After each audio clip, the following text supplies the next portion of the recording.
vamos estar lendo um capítulo da Bíblia agora, que é Atos 18. Eu quero motivar você a ir até o final da mensagem. Ir até o final é um desafio. Mas conforme nós vamos estar lendo, Deus vai ministrando no seu coração. Então é importante você lutar com todas as forças para ouvir essa mensagem, porque é a palavra de Deus. Eu vou estar lendo a Bíblia, a palavra de Deus, e com certeza Deus irá falar ao seu coração. Então começa assim. Então Paulo deixou Atenas e foi para Coríntios. Ali ele se tornou conhecido de um judeu chamado Aquila, natural de Ponto, que tinha chegado recentemente da Itália com sua esposa Priscila. Eles tinham sido expulsos da Itália por causa da ordem de Cláudio César de expulsar todos os judeus de Roma. Paulo morou e trabalhou com eles, pois eram fabricantes de tendas, tal como ele. Cada sábado, Paulo estava na sinagoga, procurando convencer tanto os judeus como os gregos. E depois que Silas e Timóteo chegaram da Macedônia, Paulo gastava todo o tempo dele pregando e dando testemunho aos judeus de que Jesus é o Messias. Então veja bem, como Paulo gastava o tempo dele, Paulo gastava todo o tempo dele pregando e dando testemunho aos judeus de que Jesus é o Messias. Como eu e você temos gastado o nosso tempo? Será que nós temos gastado o nosso tempo com a obra de Deus? Ou nós temos gastado o nosso tempo com os nossos próprios interesses, com nossos próprios projetos? Deus tem um projeto para a sua vida. Descubra qual é e faça-o para a glória de Deus. Mas quando os judeus foram contra ele e blasfemaram, tirando insultos contra Jesus, Paulo sacudiu o pó da roupa e disse: a culpa de vocês seja sobre sua casa. Eu sou inocente e de agora em diante pregarei aos estrangeiros. Então veja bem, os judeus, Paulo estava ali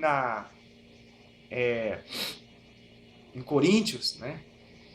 Mas eles não queriam saber de Jesus, né? Assim, os judeus eles não tinham assim muito interesse, né?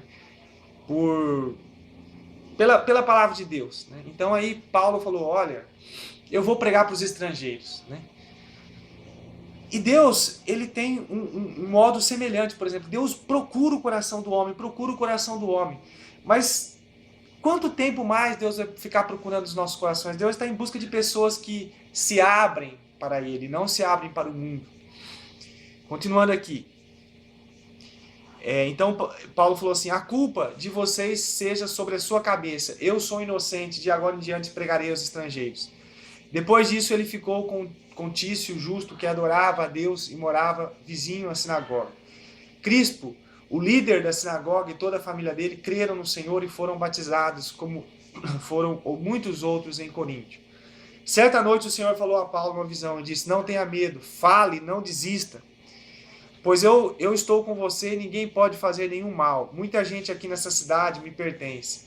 Então Paulo permaneceu ali 1 ano e meio, ensinando a verdade. Olha só. Por que Deus ele quis que Paulo ficasse em Coríntios? Porque Deus disse assim: pois não tenha medo, fale, não desiste, pois eu estou com você e ninguém pode fazer mal. Muita gente aqui nessa cidade me pertence. Então, a permanência de Paulo em Coríntios era porque Deus tinha muita gente dele ali naquele lugar.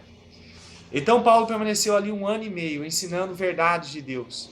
Mas quando Gálio tornou-se o governador da Acaia, os judeus se levantaram numa ação coletiva contra Paulo e levaram diante do governador para ser processado. Acusaram Paulo de convencer os homens a adorar a Deus de maneiras contrárias à lei romana. Mas logo que Paulo começou a fazer sua defesa, Gálio voltou-se para os acusadores dele e disse: olhem aqui, judeus. Se isto fosse um caso envolvendo algum crime, eu seria obrigado a escutar vocês.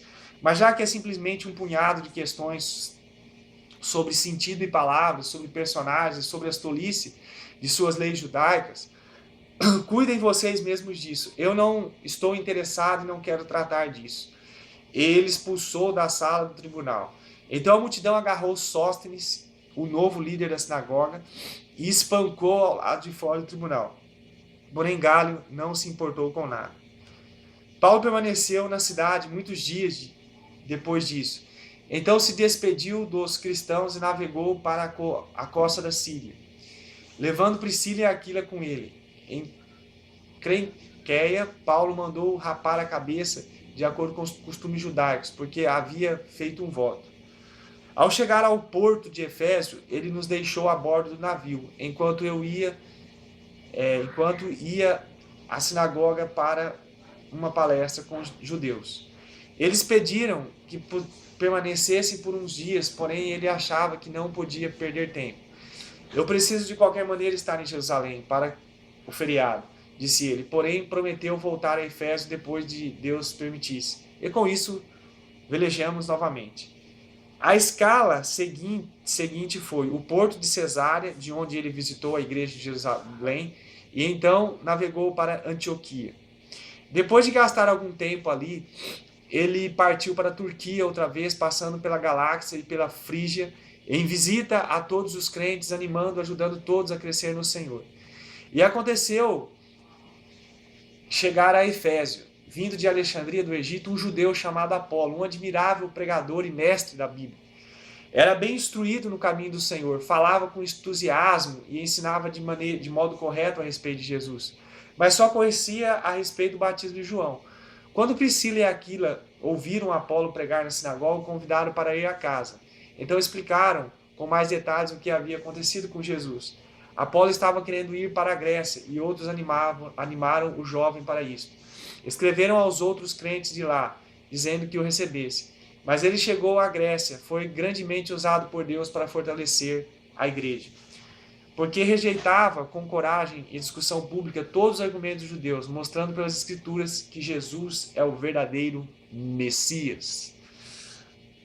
Que Deus abençoe sua vida grandemente, que as verdades bíblicas venham estar fazendo pouso em nossos corações e possamos crescer dia após dia na sabedoria do nosso Pai, em nome de Jesus.